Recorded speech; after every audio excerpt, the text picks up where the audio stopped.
Always came to serve you. Come on, get inside. This is 6 yet. It's almost. Get in.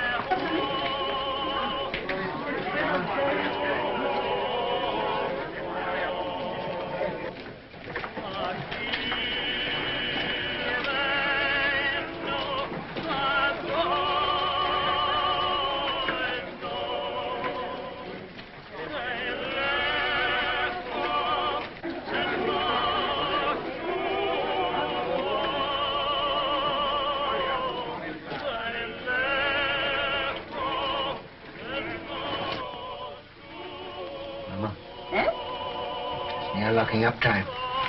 The money hasn't come yet. It's a long road from Hamburg. It'll be here in the morning. Yes, but if anything should happen, all that money, 10,000 gulden. Eh? So much this journey? 7,000 in one lump from Prince Lowenstein's agent. And then all the small sums, 10,000 at least.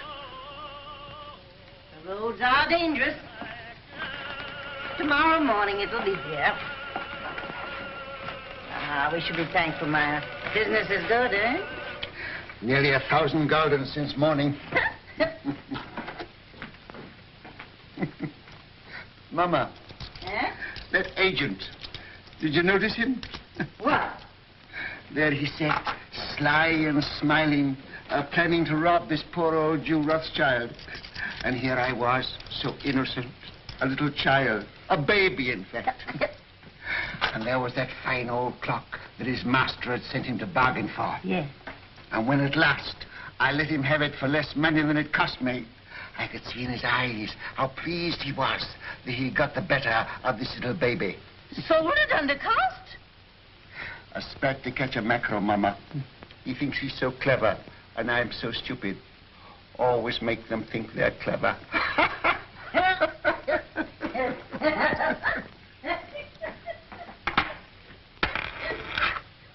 Mama! Eh? I've been robbed. Meyer! Bad. A whole gulden. A dead loss. Bad. Are you sure? Sometimes they're only cracked. You're right, Meyer. Who gave it you? Could it be that? That agent. And I gave him some wine, too. Some of the good wine. Meyer, he'll come again. Yes. He'll come again. And then, Mama, I catch my mackerel. Well, no one can ever say you don't deal fairly with your customers, Meyer. It pays in the end, Mama. Now finish your account, and I'll lay the supper. All right, Mama. It won't be very long now. The roast is almost done. Smells good. Huh? Looks good, too.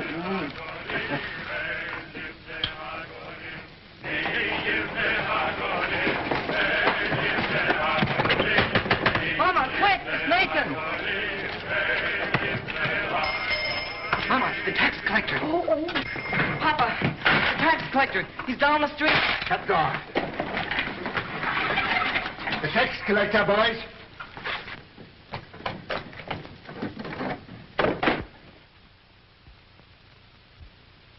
Mama, put away the silver. I have.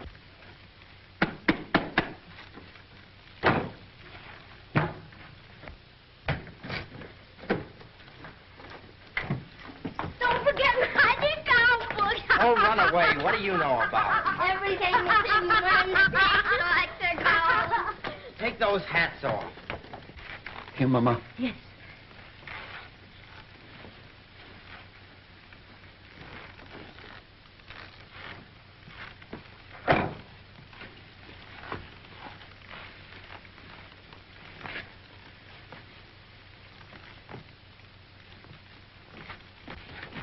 Hurry up, Carl. Tumble up, James. Over the fireplace. Remember, no deal for the last 5 days. Understand? Yeah, Father. Are you hungry? Not so very. Then look hungry. Look hungry. Ansel Solomon, you remain below. Mama, hide the roast.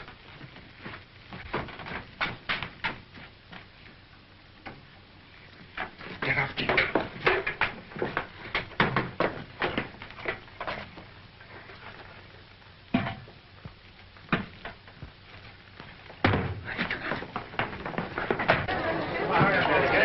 We'll take Rothschild next. Mama, take your sewing. There. Nathan, by me. Nathan, take your hands out of your pocket. Open up, Jew.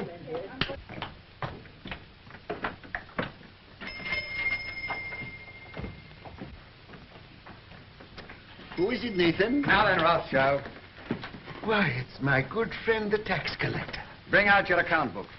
Certainly, sir. Here it is. I was just looking over it. Things are very bad. I was saying to my poor wife, Gudula, this is our friend, the tax collector. Never have I known such a bad month. No. For 5 days, not one gulden have I seen. Customers come, yes, but they don't buy. No. And no one's traveling these days, so my exchange business is worse than nothing. I shall soon starve. Starve, eh? Huh. Something smells good. One of our neighbors must be having a roast. Close the window, Mama. What do you take me for? Now bring out the real books. Real books? Why, Excellency, I don't understand what you mean. Rothschild, you're doing more business than any Jew in Jew Street. You're going to pay 20,000 gulden. 20,000? Oh. Why, a council of the big merchants in the city doesn't pay as much as that. That's another matter. He's outside the ghetto. Oh. He's not a Jew. Oh, if you were going to kill me this instant, I could barely raise 1,000 gulden. Upstairs. Search the house. Pull the beds apart.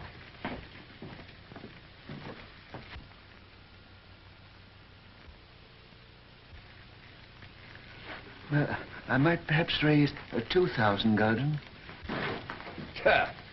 Very interesting. Oh, that. Nathan, lift up the trap door for the gentleman. Just some old stock. We have a little wine down there. Not very good wine, I'm afraid. Good wine costs money. But no account books, no gold, no jewels, I suppose. Jewels. I've had to give up dealing in jewels long ago. It needs capital. Shall I lead the way? You follow. At a distance.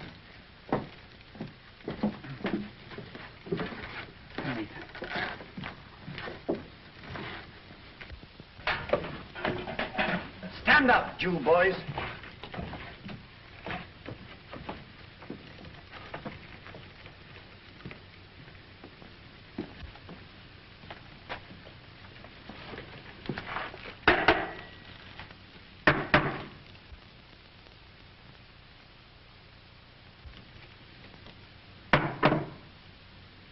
Ha! Wine.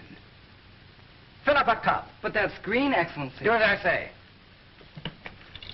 Oh, it had wine in it after all, eh?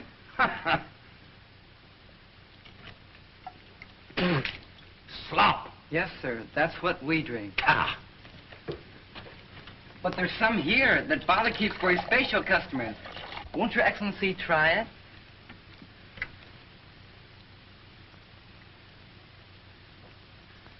Ah.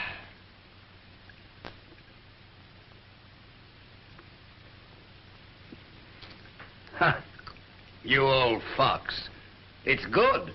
Your Excellency does us honor. Rothschild, apparently you've been telling me the truth. So do you know what I'm going to do? No, Excellency. I'm going to charge you 20,000 gulden just the same. But I can't do it. There's not that much money in the whole ghetto. Rothschild, you'd like to pay only 2,000 gulden again, wouldn't you? Yes, Excellency.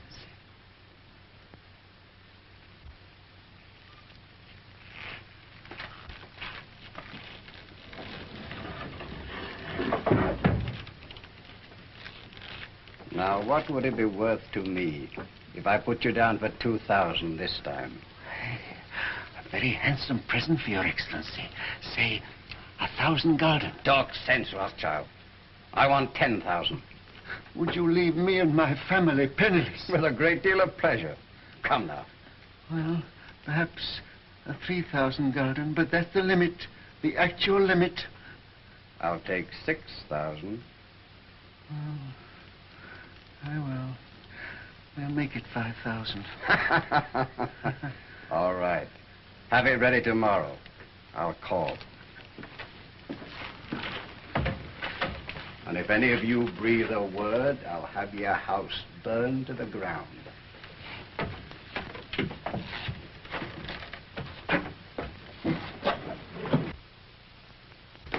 Boys, you did well. Nathan, you're a smart lad. That wine, Mama, you should have seen him. And after all, a 5,000 gulden isn't as bad as it might have been. No. But it is bad to have to pay away 5,000 gulden. Not as bad as having to pay away 20,000, Father. 6 o'clock, all Jews inside. Can't wait all night. Come on, let's get out of this ghetto. Shall I go after him? Oh, let him go. Mr. Rothschild! Mr. Rothschild! What's the matter? What's happened? The man who was bringing your money from Hamburg has been waylaid by the tax agents outside the city. What? They heard he was bringing the money to Jew Street. They might have killed him, but he got away. He got away with the money. No, they got it, Mr. Rothschild. They got the money. What? All of it? Yes, all of it. Do you hear that, Mama? Do you hear that, all of you? 10,000 gulden. Our money that we worked for. Why doesn't the Almighty strike them dead? Papa, don't get excited. It's bad for you. Now listen, you are young. Your lives are before you. You've got to fight. Fight for yourselves. Fight for our people. Mama, I have to cheat the tax collector before my own children. Do you think I want to do that? I live honestly. I trade honestly. I want to be honest with them. But they won't let us. We are Jews, taxed to death.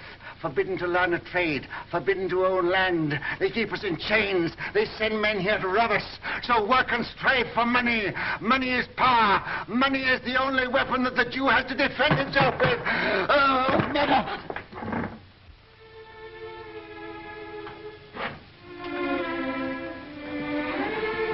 Come, he wants to speak with you. All of you.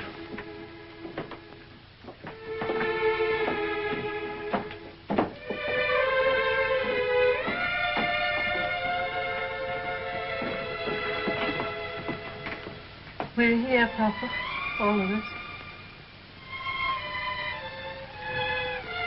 My sons, when I go, I leave you in your mama's care.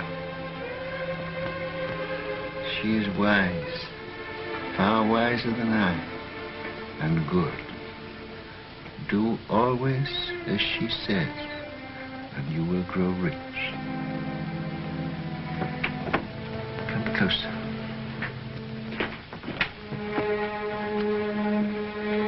Much money is lost through sending gold by coach from one country to another. In times of war, it is seized by the enemy. In times of peace, by thieves. You are 5 brothers. I want you each to start a banking business in a different country. One to go and open a house in Paris, one in Vienna, one in London.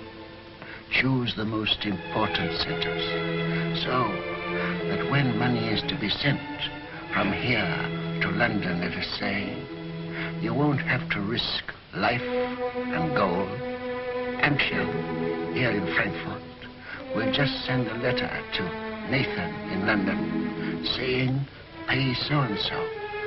And that will be offset by loans from London to Frankfurt. Understand? Yes. In your day, there will be many wars in Europe. And nations that have money to transport will come to the Rothschilds because it will be safe. Papa, you mustn't talk anymore. The doctor... I'm giving advice to our sons, Mama, that the doctor cannot give.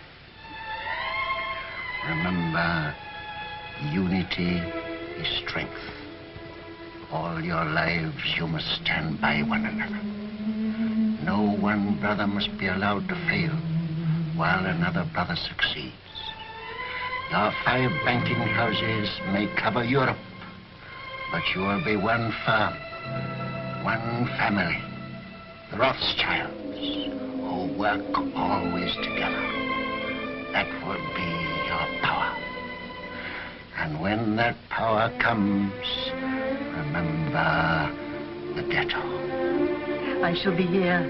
I shall never leave the house where they were all born. And remember this before all, that neither business nor power, nor all the gold in Europe will bring you happiness till we, our people, have equality, respect, dignity, to trade with dignity, to live with dignity, to walk the world with dignity.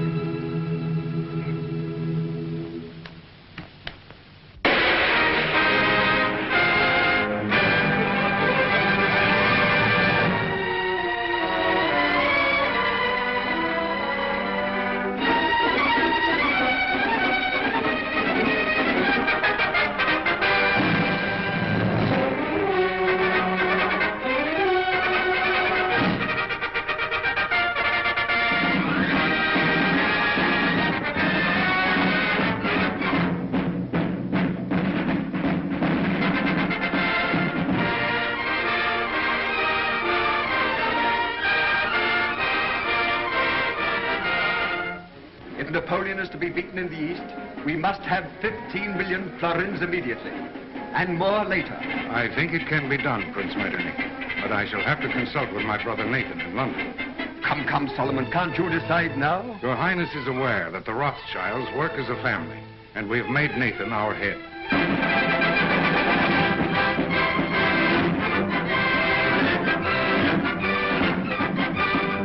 The Rothschild.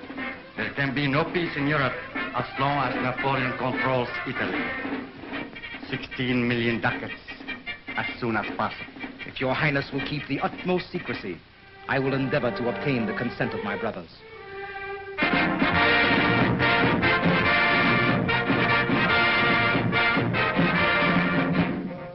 You must realize, Monsieur, it's entirely wrong. How difficult it is for the Paris House of Rothschild to help the Allies against Napoleon. My dear Monsieur James, I will be as secret as the grave, but we must have 50 million francs.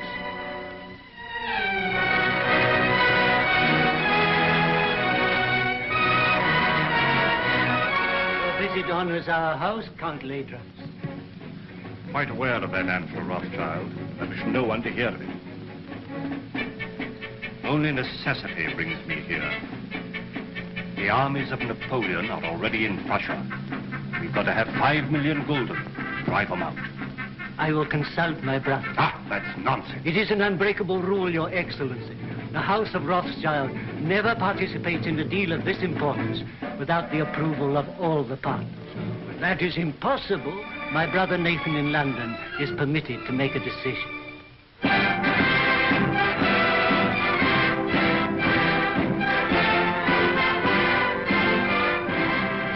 It may be that just one more loan will carry us to victory. You've been most generous, you and your brothers too. And I can assure you, sir, that His Majesty fully realizes that the House of Rothschild has already contributed 10 times as much as any other banking house in Europe. Captain Fitzroy arrived this morning from Wellington's headquarters, and he's told me how much the General appreciates what you've done. Lord Wellington's language on the battlefield can't be repeated, sir. But I've heard him declare that he wouldn't swap any one of those 5 -- Rothschilds for any 5 of Napoleon's -- brigade. May I tell the Prime Minister you agree to one more loan? You realize, gentlemen, that the Allies are drawing on us throughout Europe? It's money that wins wars. It's money that makes wars. With £5 million, we can hold Napoleon at bay. Mr. Harris, tell the Prime Minister I decline to raise £5 million to keep the Allies fighting Napoleon. I'm sorry. But you can tell Lord Wellington that the 5 -- Rothschilds will let him have 10 million if he'll guarantee to smash Napoleon. Oh, excuse my hat, gentlemen.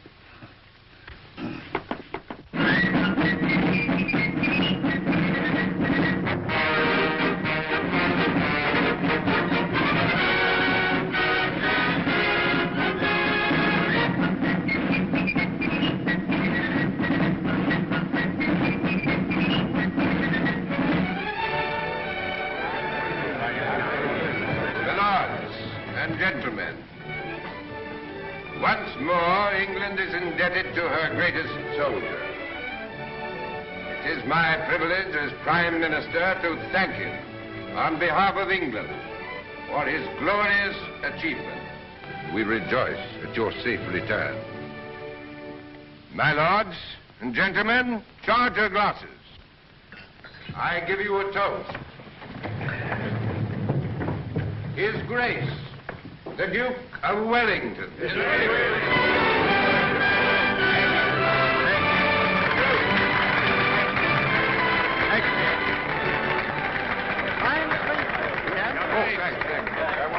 Well, that's over. Empty. Who's got some snuff here? Yeah. England's greatest soldier. Yeah, that's all right. May I shake your hands, Your Grace? Thank you. Yeah, here it is. Why wasn't Rothschild here? There was some feeling. Wasn't he asked? Well, no, Your Grace. Some of these people... Wasn't the man who paid for these dash wars important enough? It wasn't a question of importance. It was... If he can't come here, I suppose we can still go there. If Fitz. Yes, sir. Just as soon as I can get away, we're going to call on Nathan Rothschild. He ought to have been here. Dash light, I call it. More snuff. You know where the old boy lives? Very well indeed, sir. Oh, you young blackguard. I'd forgotten about that daughter of his.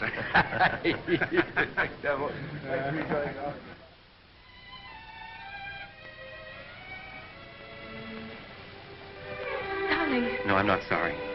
Not in the least. neither am I. Just stop. I've been trying to tell you for a long time.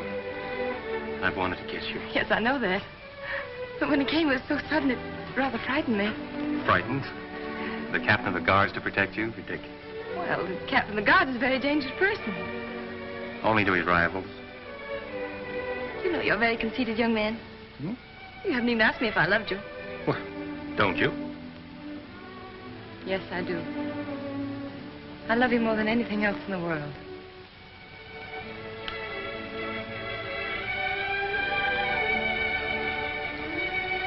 And then tonight, after I tuck the Duke into bed, I'll call on your father. My speech to him is all ready. I've rehearsed it not less than 1,000 times. To trees at night, to guns, even to horses. I haven't gotten a refusal yet. I'm afraid it's not as simple as that. Some of those horses were pretty difficult customers. It's no use, darling. You're just dodging the real reason. You're being sweet and thoughtful again. But you're not making me forget that you're a Gentile and I'm a Jewess. Think of the shock to our families. This is no longer a family matter. Spitz and Julie.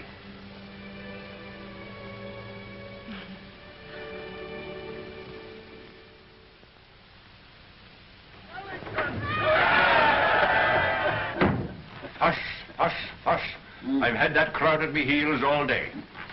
If they had any sense, it's you they'd be following around, not me.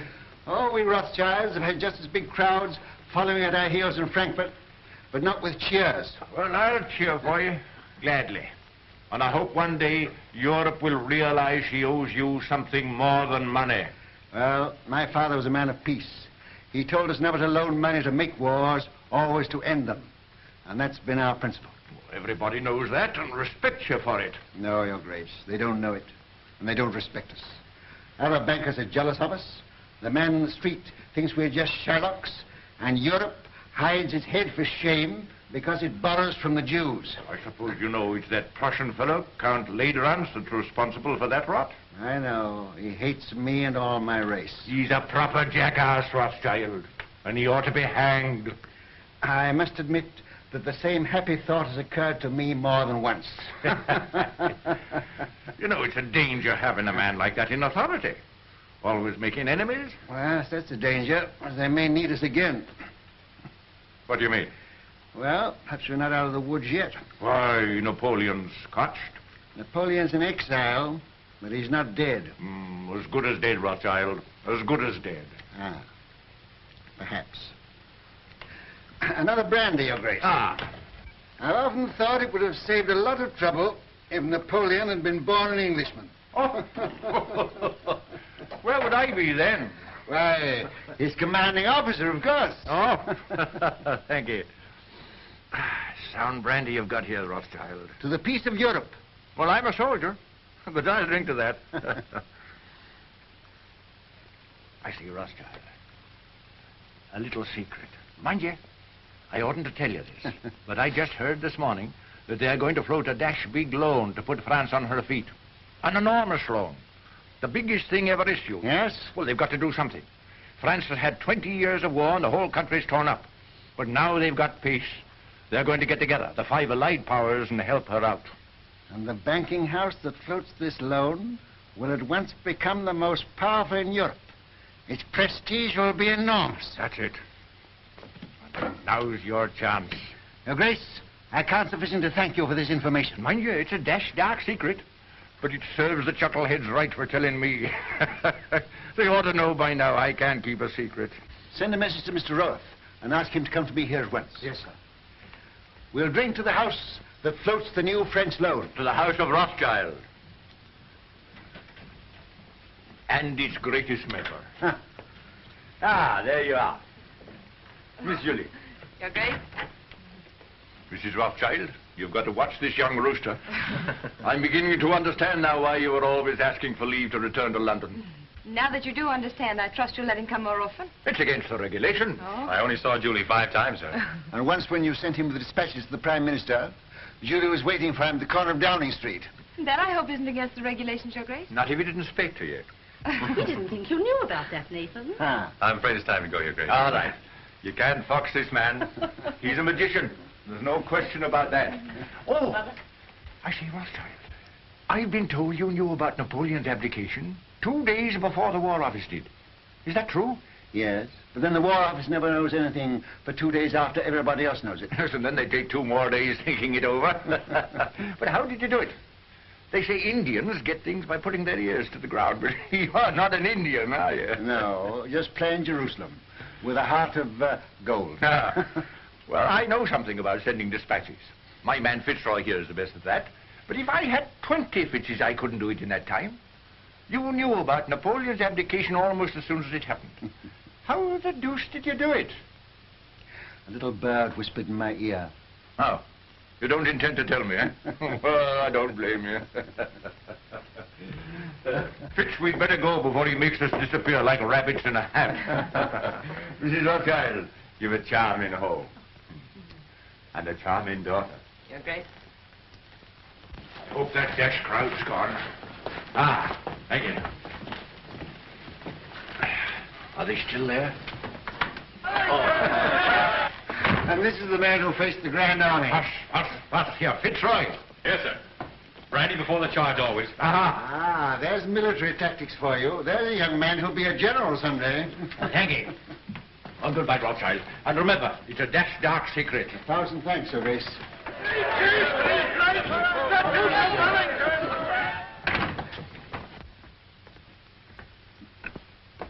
There he goes, longing for the peace and the quiet of the battlefield.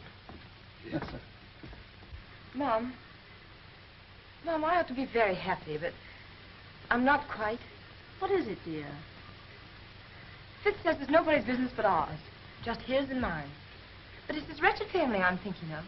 You know, Mother, nearly all of his aunts are duchesses and countesses, and oh, I'm so afraid they'll turn up their noses. He doesn't object to our money, I hope. No, he says he's willing to overlook that. Oh, I'm glad to hear that. Father, please don't think of Fitz like that. Please don't. You're hurting her, Nathan. Isn't that rather cruel? Oh, no, it's my fault. I never told Father I really cared as much as I do. And you didn't either of you think I knew. We businessmen are not supposed to notice unimportant things like daughters and wives. You should know better than that, Hannah. Well, I knew she loved him, but we thought we'd tell you when you got to know him better. Julie, you know the tradition of our family. A Rothschild to marry a Rothschild. But I wasn't a Rothschild, Nathan. No, but you were Hannah. And you were one of our race. That's what frightens me, Mom. These dreadful prejudices. Could we bear it? Could Fitz bear it? I won't pretend, Julie, that I wouldn't rather you married one of your own people. It's a cruel barrier. Yes. But the world's changed a bit, especially in England. There's no Jew Street here. And they're lifting other chains from us, too. So, perhaps... Oh, no. No, don't say perhaps. Say yes. What do you think, Hannah? I think girls should be allowed to make their own choice. Ah, I'm not sure that I agree with you. Oh, but this girl, Father. Well, it's about the first time that I've known a Rothschild to make a bad bargain. You are a Rothschild. And the Duke of Wellington has told me that the Rothschilds did a great deal for Europe during the war. Now, what have your Fitzroys done? Nothing. Beyond repeatedly getting leave of absence from duty and showing an unaccountable interest in orchids. And a remarkable taste in women. That doesn't show strength of character. Any fool could fall in love with you. Oh, but not any fool could get your consent. He hasn't tried But yet. he will. And when he does, you'll see him. Oh, you darling. Here's Rose looking positively shocked. Don't go, Julie. Oh, but I must. I'm engaged. Where are you going, Julie? I'm going out to the orchid house. Look at the orchid. Robert, I sent for you because I have tremendous news. This message must go to each of my brothers at once. By what His Grace calls our magic. Great news. Yes, indeed.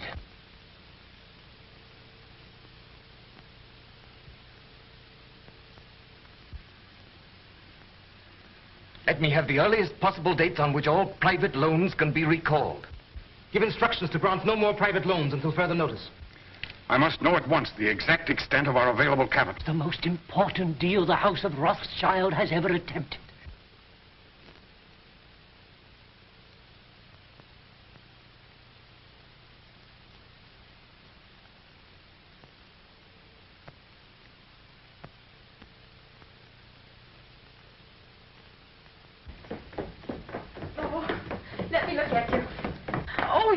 So very nice. I'm sure I don't know how they could refuse you anything you asked. I'm not depending entirely on my profile. Where's my hat? Oh, the carriage hasn't come yet? I'll take a hack. That's what I like to do. It always makes me feel so independent. Sure you won't let me put a little perfume on your handkerchief? Quite sure. You're so calm. Aren't you excited at all about getting this great loan? Who'll be there? Representatives of all the big banking houses in Europe. Baring will be there, of course. And the ministers of the countries interested, I suppose? I suppose so. Legrand representing Prussia, Metternich from Austria, and the rest of them. Still, you feel pretty sure, sir, don't you? Sure of half of it, anyhow. I have private information that ours was the best bid. The largest loan in history. You know it's the proudest day of your life. The proudest day of my life happened 30 years ago. I shan't draw an easy breath. Don't worry. When I say that no other banking house in Europe can match our bid, I'm not guessing, I know. And now where's my hat? On your head, I believe. Where it should be. Where it shouldn't be in a lady's presence. I beg your pardon. To Downing Street and victory. Goodbye. Goodbye, Father. Good luck.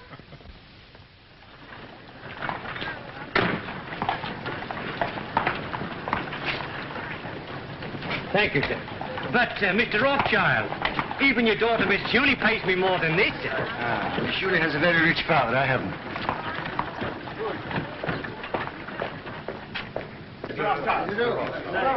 Mr. Gameler. Mr. Rothschild. How do you do? Very well, sir. How are you, Rothschild? Hello. Am I too early or too late? Early. They're still in the conference room. My lords and gentlemen.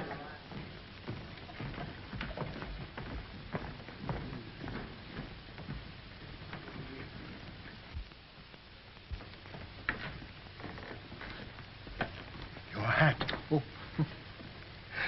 Thank you, Mr. Barrington.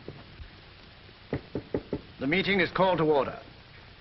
Gentlemen, bids for a French loan for 450 million francs have been received and recorded.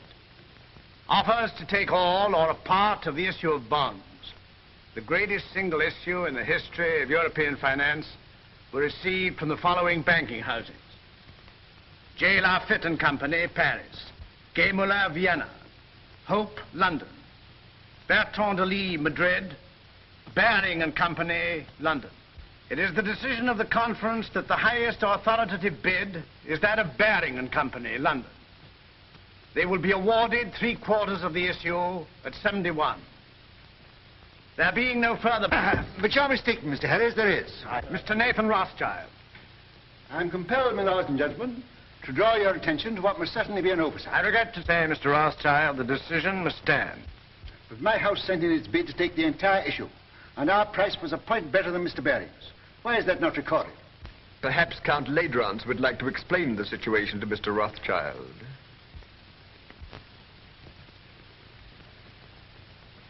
Your Excellency. Your bid was received, Mr. Rothschild. But to put it as delicately as possible, it was thrown out, shall we say, on a technicality. A technicality? What am I to understand by that? You are at liberty to give my statement any interpretation you choose. You mean, in brief, I am a Jew?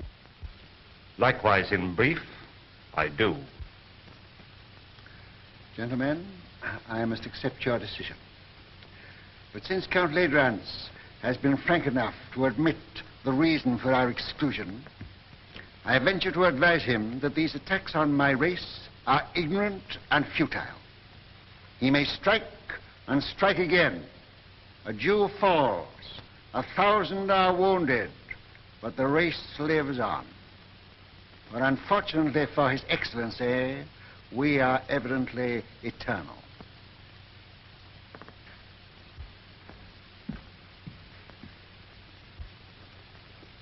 Mr. Harris, you say that Barings take 3/4 of the loan. May I ask who takes the other 1/4? That is being taken up by Count Ledrans, Prince Metternich, Count Talleyrand. I see. A family party. Good day, gentlemen. Your luck is out, Mr. Rothschild.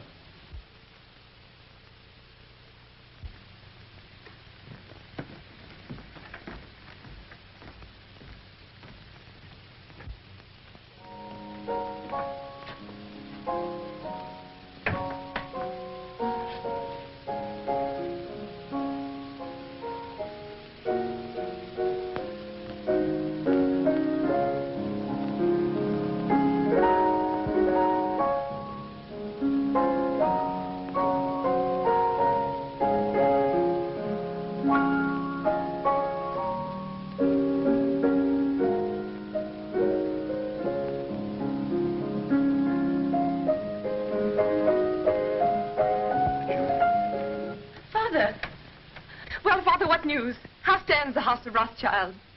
Well, they've been throwing stones at it. And I'm afraid some of the stones went wild and hit you, Julie. What do you mean? I've just come from a meeting of men in society, the kind of society to which Fitzroy belongs. And they stoned me because I'm a Jew. Fitzroy isn't that sort. Julie, you must give him up. Give him up? I can't. I know best. But you don't love him, I do. Will he continue to love you? Father, this isn't like you. You've always fought for what you wanted and got it. Well, perhaps I'm a fighter, too. This fight's been going on for 2,000 years. But things are changing. You said so yourself. I was a fool. I thought we'd swept away these prejudices, but I was a fool. Fitz knows what he's doing. We've talked this thing all over. We're ready to face the consequences. While you're young. But what are the years to come? There's no one else in the world for me but Fitz, and I won't give him up. Well, Nathan, what is it? They didn't outbid you. Yes. My bid was thrown out on a technicality. A technicality? Because I'm a Jew. But they did me a great service. They showed me just how they were going to behave to Julie if she married into their set. You'll do as I bid you. I'll try, Father. Nathan, what have you said to her? You can't ruin their lives. No, I'm going to save them. Hannah, she mustn't continue to see this man. You must get her away. But where? Take her to Frankfurt and take her west. Excuse me, sir. I heard the result of the meeting and came to offer my sympathy. Oh, well, thanks. If you have any spare sympathy, you might keep a little in reserve for Baring, Ledrans and Company. I don't think they need it, sir. No, they may later. You realize that Ledrans, Metternich, Talleyrand, and the rest of the party are taking 1/4 of this loan without a penny between them? But they'll make millions on the rise. Ah.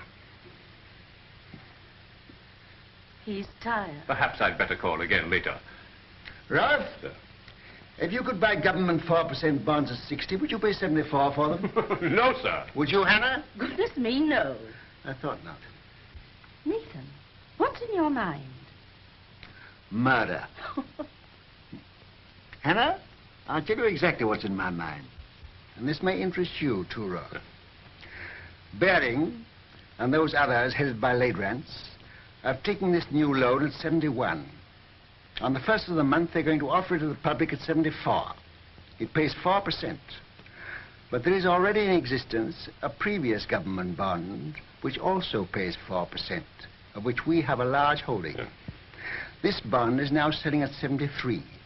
Hannah says I'm tired, but I'm not too tired to realize that if the public can buy one government bond for 73, they won't buy a new issue bearing the same interest for 74. That's true, sir. But Baring and the other bankers will run up the old bonds, and when they rise to about 75... I know what you're going to say. They'll make the old ones rise, and then launch the new ones a point lower, and the public rushes in. Quite so, sir. But suppose there is no rise. Suppose somebody pricks the balloon and it doesn't go up. Suppose before they can run it up, somebody else begins to run it down. Suppose by the 1st of the month, these old bonds now selling at 73 should fall down to 63. Then they couldn't possibly launch the new loan at 74 because nobody would buy it. No. And Baring and Ladrans and his little band of bankrupt brigands will wait for it to go up. But suppose instead of going up, it still goes down. To 55, to 50, to 45, to 40, why they'll never be able to launch the loan at all. And by God, that's where it's going.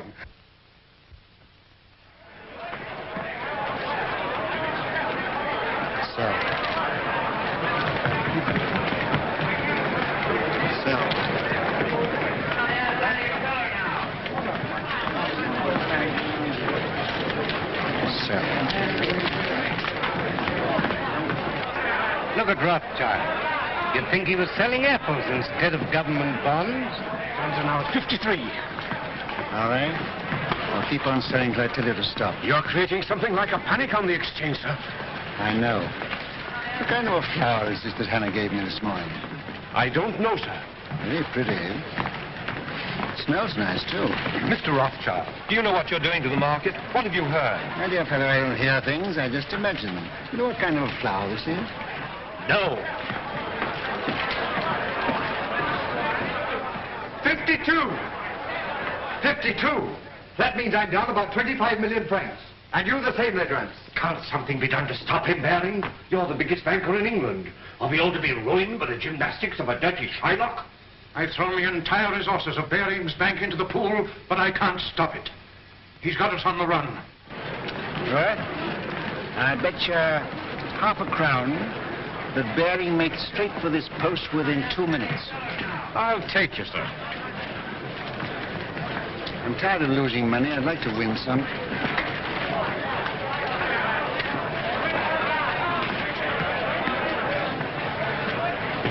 You're a magician, sir. Here he is. Mr. Rothschild, I don't have to tell you this is nothing less than slaughter. You know my position. I'm responsible for this new issue at 71, and you're making it impossible for me to put it on the market. We are both bankers. You knew I ought to have had a share of this loan. Why did you shut me out? Certain pressure was brought to bear on me. Ha! Ladrans. Well, yes. Then let Ladrans speak for himself. All right, Mr. Baring. I'll come. I'll follow you.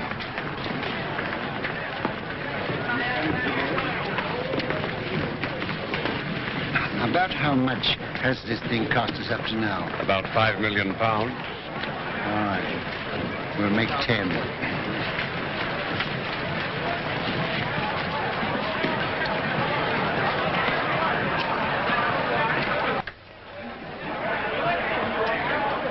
I hope I haven't kept you waiting, gentlemen, because I know you must all be very busy.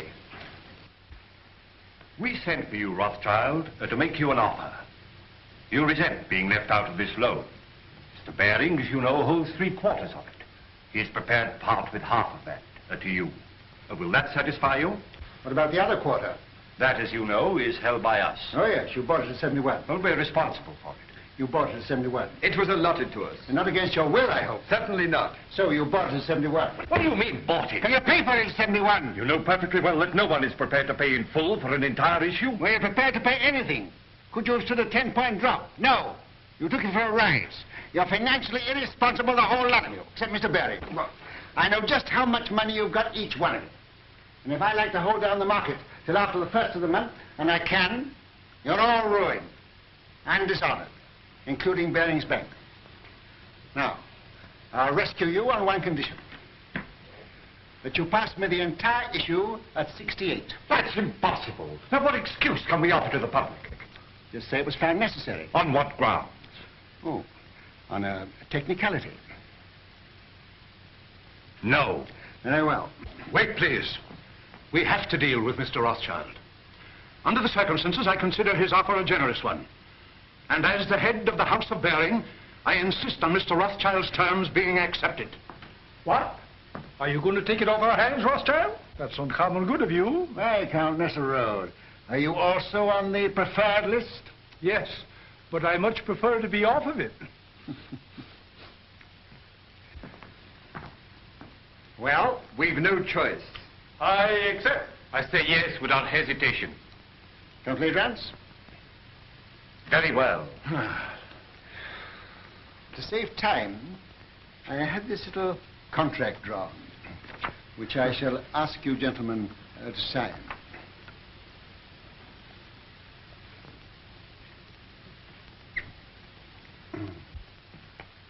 You seem to have been very sure of yourself. I was. Quite. Will you sign first?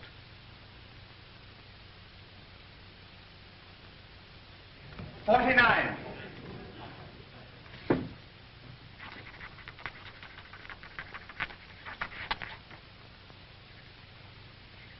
You won your fight with me, Jew.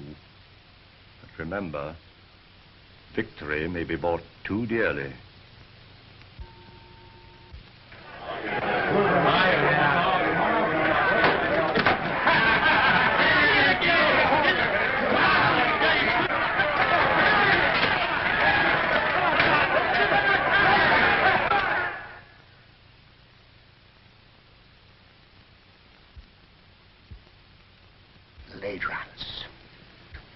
What are you going to do, sir? I'm going to Frankfurt. I'll leave within an hour.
Come, Mama. You know the doctor's doing everything he can for you. Yeah. You must remember, Mrs. Rothschild, you are 88 years old, and I can't make you any younger. I'm not asking you to make me any younger. I'm asking you to make me older. She's better. She's insulting people. There's nothing the matter with her. Just nerves. Nerves! Do you think I'm afraid of that rabble? I've had 88 years of this, and I'm not dead yet. But we want you to come away with us for a few months. You're not safe here. I was born here, and I'll die here. And that won't be soon, either. I'll live a dozen years yet. Nathan, you ought to know enough about bargains to know the Lord isn't going to take me at 88 when he can get me at 100. Well, Nathan, what's brought you here all of a sudden? He came to see his wife and family. What have you been doing that girl of yours? She goes mewing about like a cat that's lost her kittens. She needs a change. She needs a husband, that's what's the matter with her. What about one of the Goldschmidt boys? I'm afraid Julie has ideas of her own. Then leave her alone. She's no fool.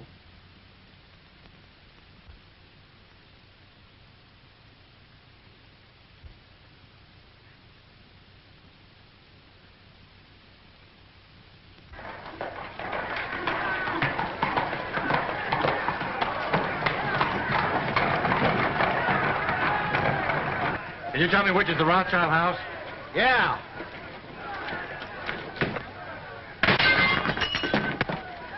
That's it.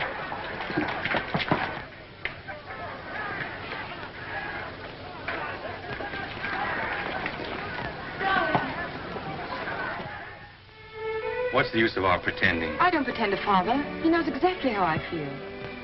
But you see, darling, he's determined, too. But you know we can't give each other up. Sending you away from me only makes matters worse. Did you tell him you'd give me up? I told him I'd try. I don't seem to be trying very hard, do I?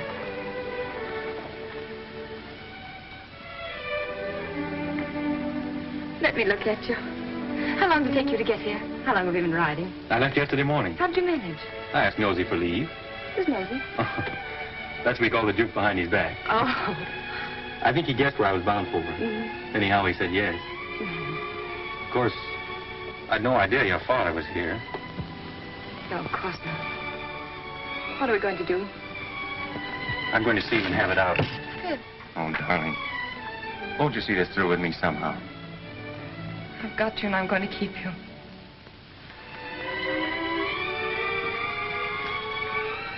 Then will you be very brave? A soldier. And wear this ring. Oh, yes. It's one of those family things. My mother wore it. Oh, it's lovely. What's the meaning of this? Father, Fitz has only just arrived. I saw him and brought him in here. Does your mother know? No. No, nobody knows but us. Why are you here? You knew my wishes? I came here for the same reason you did, sir. I heard there was trouble and Julie was in danger. Go to your mother. I'd rather stay and hear what you have to say to Fitz. Please go, Julie.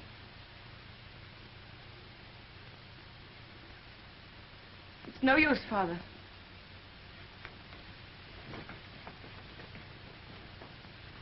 I had a good reason for keeping you and my daughter apart. I desire that you respect my wishes. If Julie weren't agreeable, I wouldn't be here, sir. But her happiness is involved as well as mine. Unfortunately, we differ as to where her happiness lies. What has changed your attitude toward me, sir? Captain Fitzroy, I doubt whether there's a single man in London today who would suspect me of being a sentimental fool, which apparently I have been. But fortunately, I have a certain amount of common sense, which sometimes comes to my rescue. You'll please understand that your attentions to my daughter are objectionable to me. What is your objection? You're not of our race. That's an objection I think you might have raised a great deal earlier, I sir. was a sentimental fool. Walk through this ghetto. Go into the Jewish quarter of any town in Prussia today, and you'll see men lying dead. Julie's people killed by your people for but one crime, that they were Jews. Now do you understand? I'm sorry, sir, but I still love Julie. Julie is a Rothschild, and she'll not marry without her father's consent. Good day.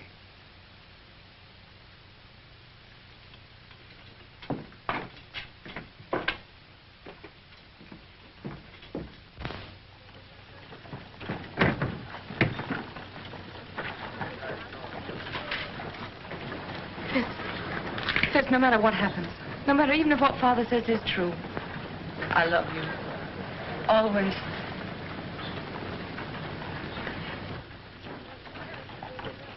The Jews in Prussia know that this uprising is the direct result of your quarrel with Ladrans, and that has made them bitter against you.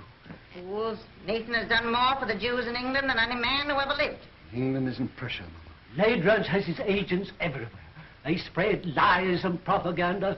You've got to put the screws on. Money is the only screws we have.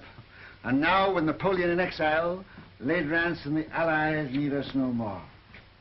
It's queer, isn't it? We fight for the peace of Europe, and with peace, we lose our power. Well, you've got to do something. They burned down the Levy's house last night, and they burned down this one if they dared, but they're afraid of me. You tell all those kings and ministers you feed that if they don't stop this outrage, you will stop their pocket money. If I thought Ladrans would listen, if I thought I could make him call off his dogs, I'd go to him. But now, don't worry, Nathan, and make yourself sick. The Lord isn't going to desert us.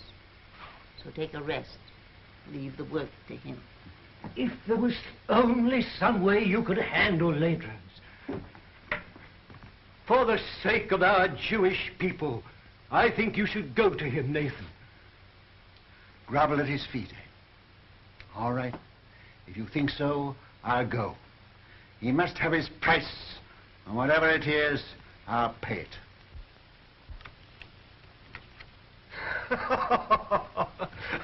I'll make you gentlemen pay for your wine. The cards seem to favor you tonight, Your Excellency. Well, they should. They're my cards.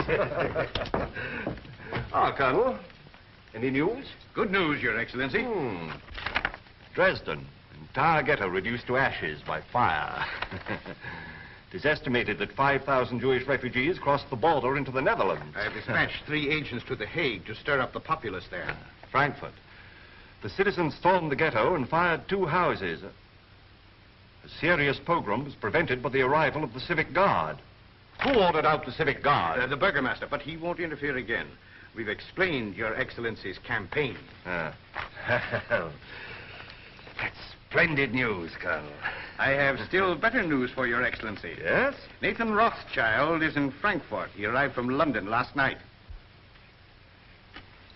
If he tries to leave, I want him arrested at the border and brought to me here. Yes, Your Excellency. Upon what grounds? Make your own grounds. Yes, Your Excellency. The House of Rothschild. The house with the red shield. I'll make it red.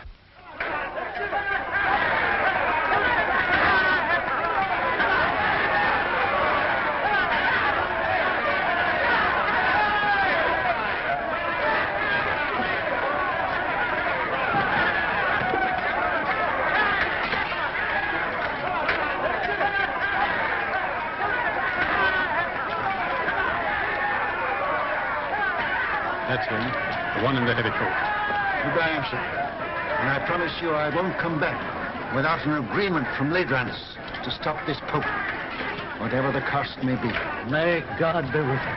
Send word to stop his carriage as he starts to pass through the city gate. Seize him and place him under arrest. Quick. Mr. Rothschild! Mr. Rothschild! What is it, Schumann? This message just arrived at the office, sir. It's from Mr. Nathan. Me? Yes, sir.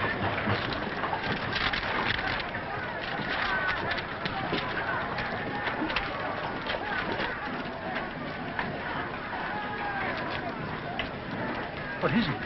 Napoleon has escaped from Elba. The French are rallying to his banner by thousands. This means war. Another war. Now you can go to Ladrans. Now he needs you, and we'll have to see him. No, I won't go to Ladrans. Ladrans will come here to the ghetto. Michael, bring my baggage back. I'm not going. Very well, sir.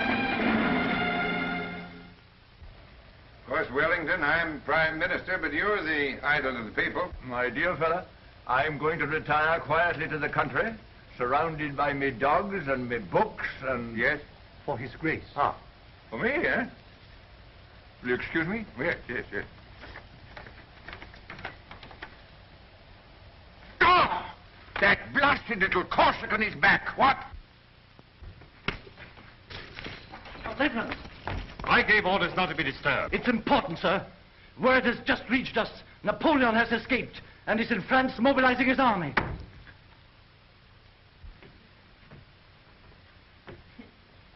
Mama, dear.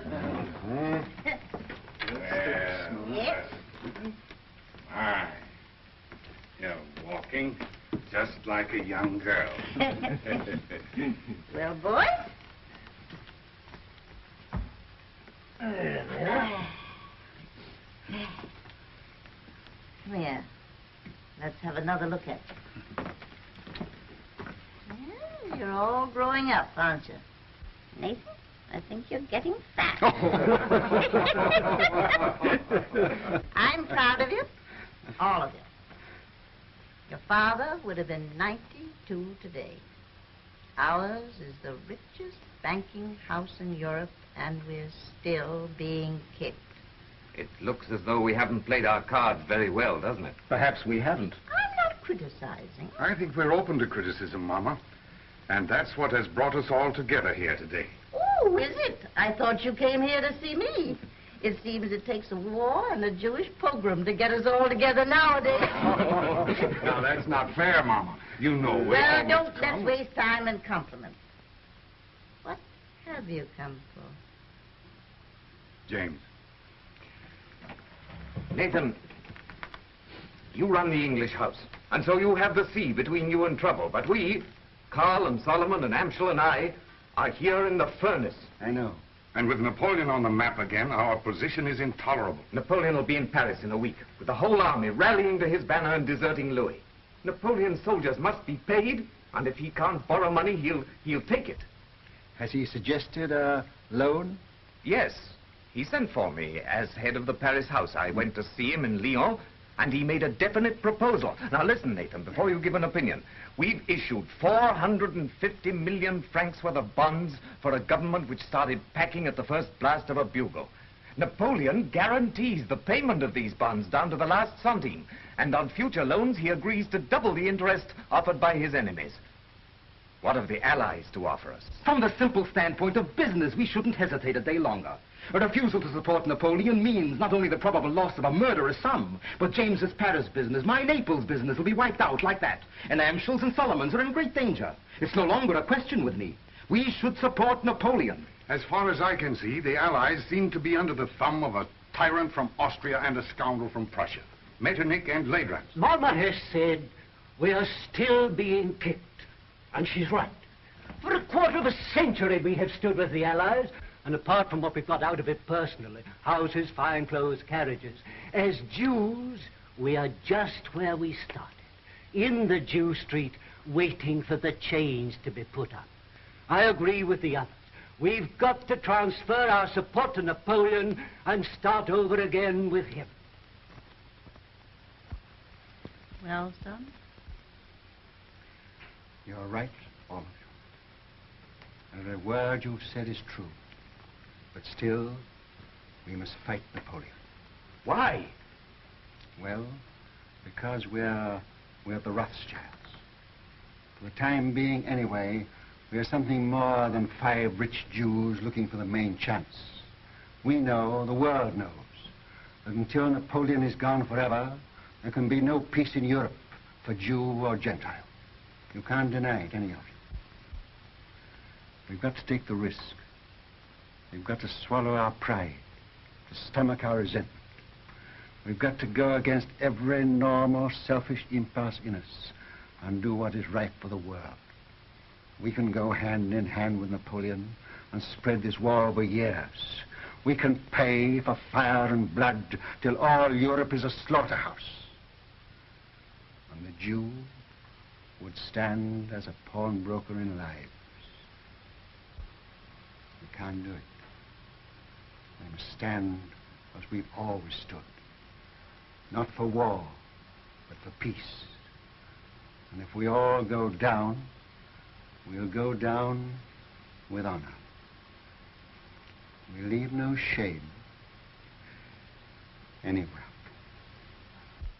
My son, that is what your father would have said. You're right. I agree.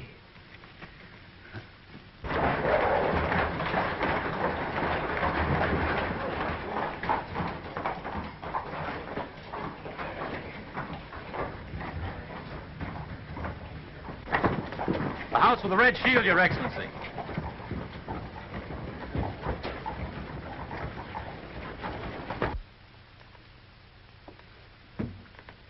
The Philistines are upon us. Who is it?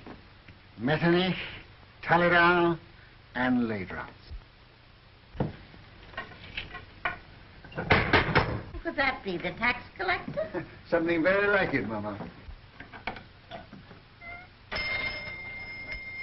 Is Mr. Nathan Rothschild here? Your Excellency will enter.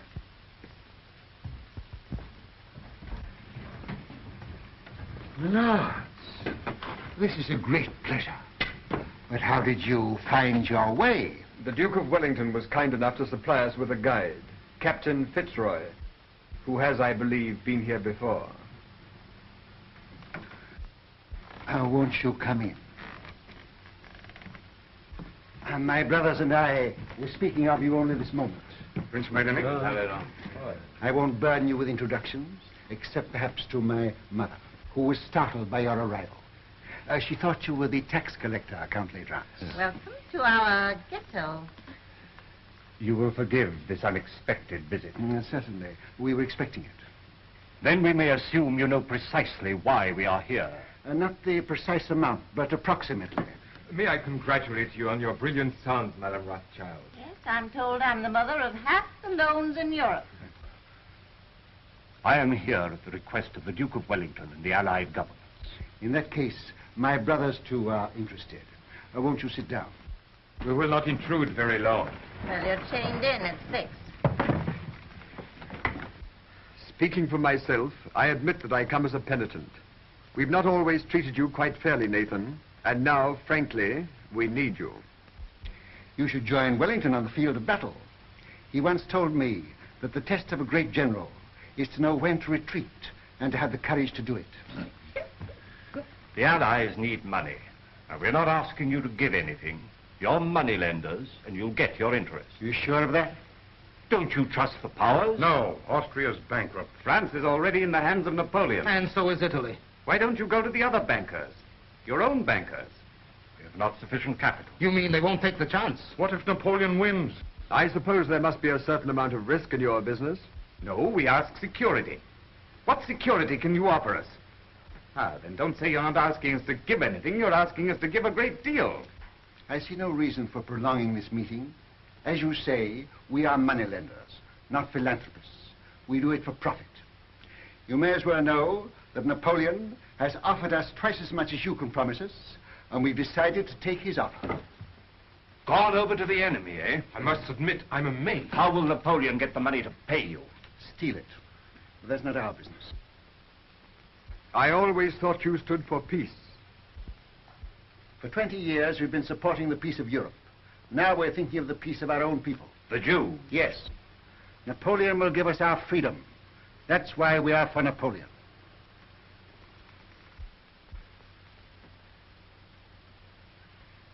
Is that your only reason for deserting the Allies? I resent being cross-questioned by you, Count L'Aidrance. I think His Excellency was about to make a proposition. Oh. Well, if we gave you all the freedom that Napoleon could give you, would you then be willing to sacrifice the financial advantage of his offer? Count L'Aidrance, we are moneylenders. Come, Nathan, after all these years... What do you offer? What do you want? Brothers, may I speak for you? Yes, of course.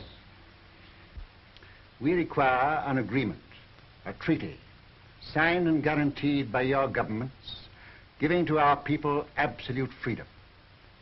In this agreement, they would lose their chains. They would have the right to follow any trade, to own land, to live with respect, and... Remember what our father said, Mama? To walk the world with dignity. I fear we will have to lay that before our respective governments. You are your respective governments, and you know it. The day this agreement is signed, the resources of the House of Rothschild will be at your command, and not before. Very well, we accept.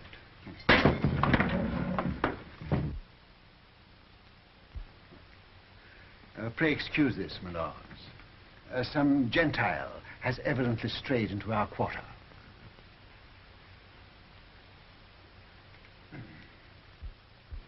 Goodbye, Granny. Goodbye, my precious. Goodbye, dear. Who's got my hat? Oh, here you are, Father. Oh. James. Father, I'll go on out the carriage with Michael. All right, my dear. James, it's of vital importance that we should have first-hand news from the field of battle. Somebody to be close to Wellington's troops. Whom can we trust? In time of war, nobody. What about you? Will you do it? Yes. And I'll get word to you every day. Of every move they make, the instant they make it, and always by the usual method. Oh, Mama? I'll come to the door with you. Oh.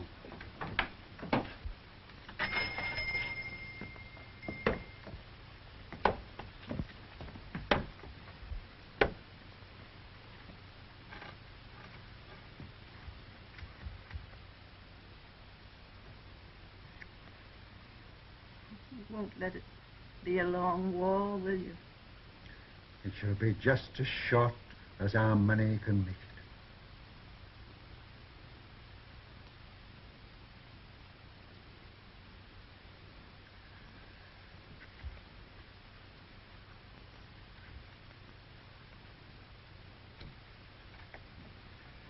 Good luck. Goodbye, Mama.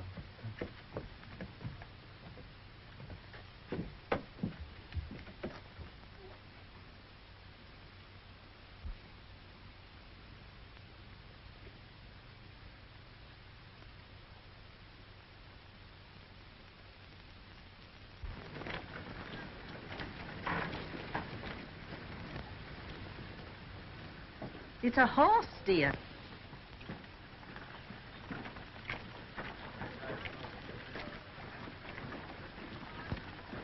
This time I'm here by command of the Duke of Wellington, sir.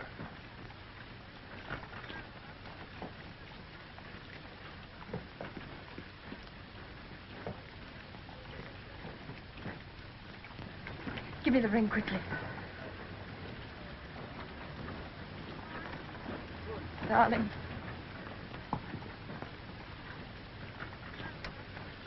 Well, I must say I hope the entire war isn't going to be conducted on this romantic basis.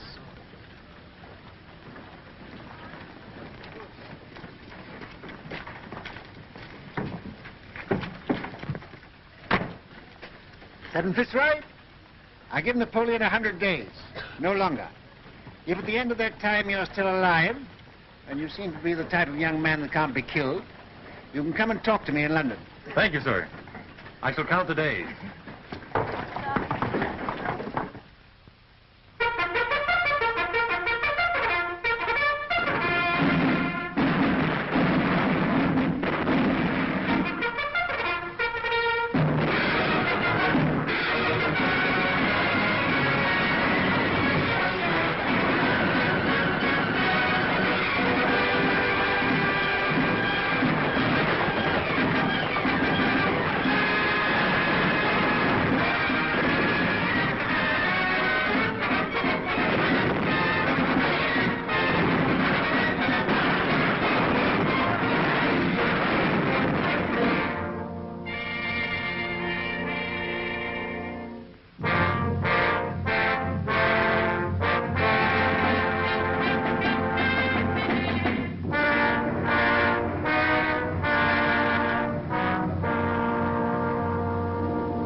Nathan, the Times says there's a rumor that the stock exchange won't open today. I wish it were true, but it isn't. Hannah, sit down.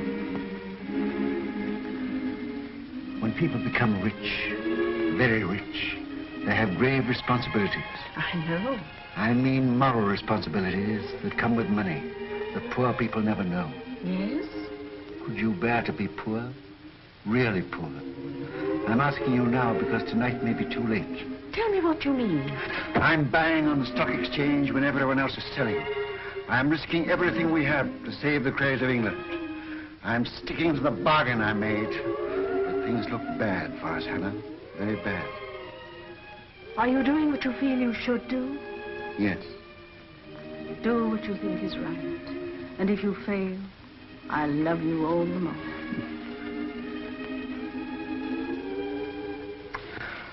And whatever happens, with your love and your flower in my buttonhole, I'll still be the richest man in the world. Father, Mr. Roth's brought a message. May we hear it? It just came, sir. I thought you should have it before going to the exchange.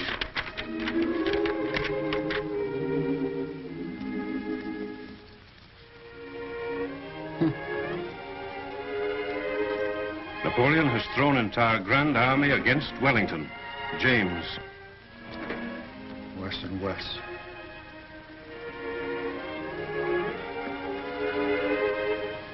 Poor shoe lady. These are hard times for young lovers. Father, you said you gave Napoleon 100 days. This is the 100th day. Since he hasn't come back to me.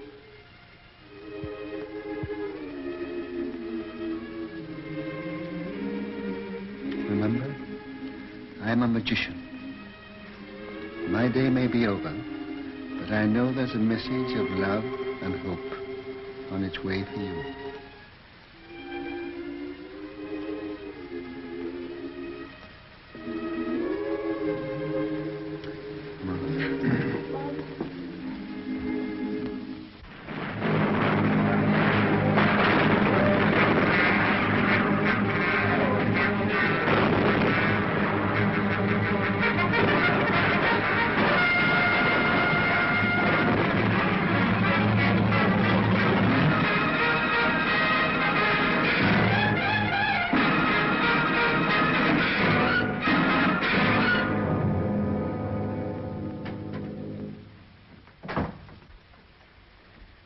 Am I to continue to buy?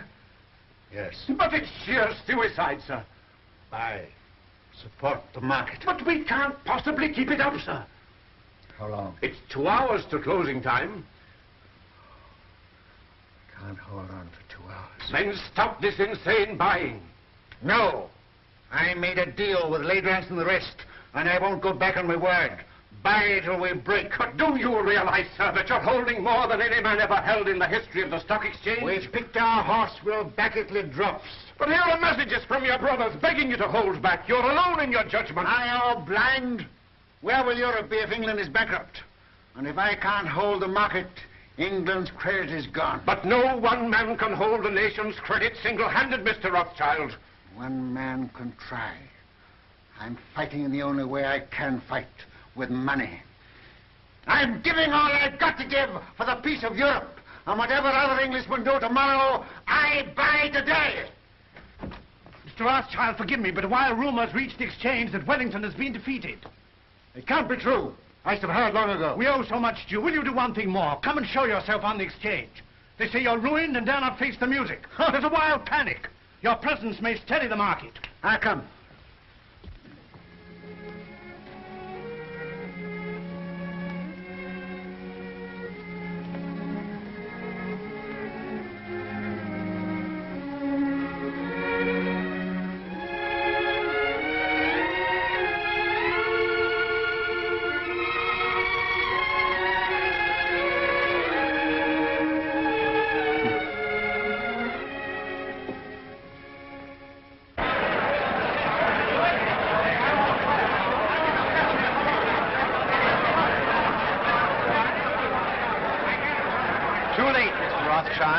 You backed the wrong horse this time. Rothschild, you've lost your luck.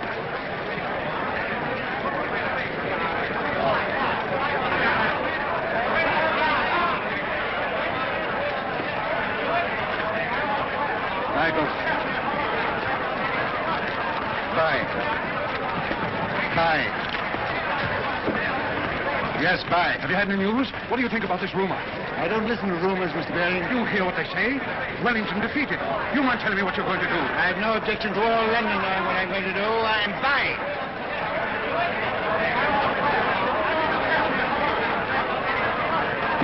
Mrs. Rothschild asked me to give you this. Did she come here to the exchange? Herself? Yes.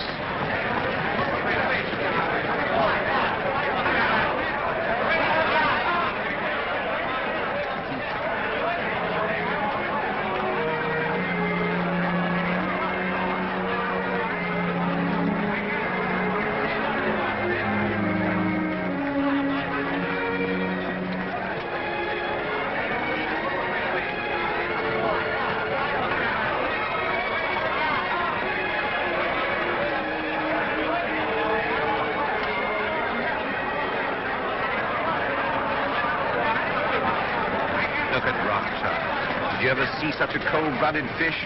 Puts a flower in his coat as he stands on the scaffold with a rope around his neck. News. Just arrived.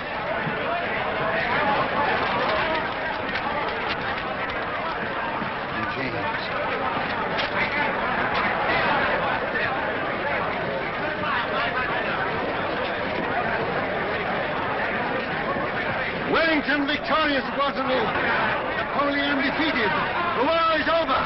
Gentlemen, listen. I have news from Waterloo. Napoleon is beaten. You've been overbuying. Don't play tricks on us. It's a It is true.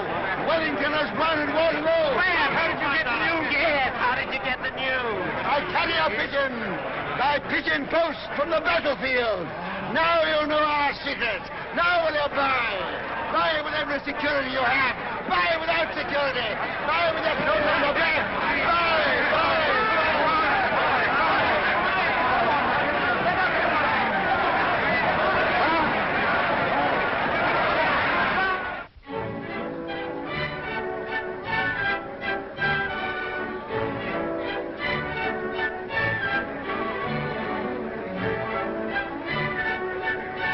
Rothschild, do tell me how it feels to be the richest man in the world. One has to be very clever to make a fortune these days. Perhaps, but far more clever to keep it. Really? Well, I wish you'd tell me how to make money on the stock exchange. What's the recipe? Oh, same as for a cold bath. Quick in and quick out. Excuse me.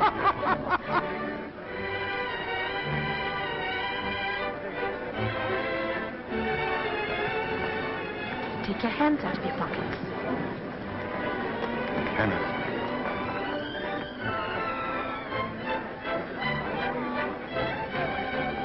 Strange, isn't it? If young people like that should be just as interested in romance as you and I. May I congratulate you, young people? Thank you, Your Grace. Nathan, you're worried about something. Yes, Hannah, I am. I'm confoundedly worried. What is it? Well, Mr. Rothschild, my congratulations. Harry, George, just the man I wanted to see. I'm very worried. Which knee do I kneel on when I go before His Royal Highness?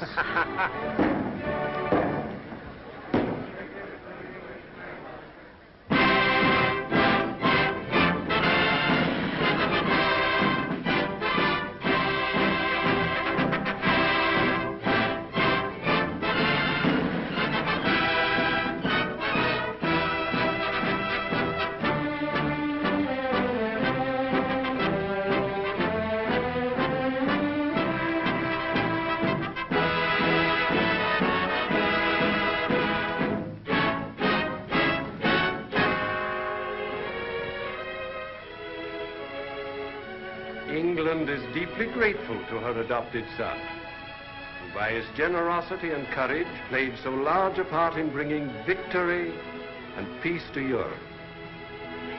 His loyalty never wavered. His faith in England never faltered. To England he has brought nothing but honor. And for England, we thank you, Baron Nathan Rothschild.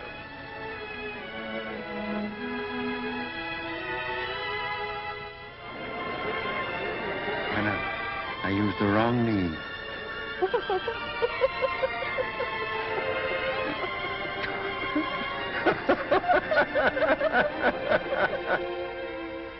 To trade with dignity.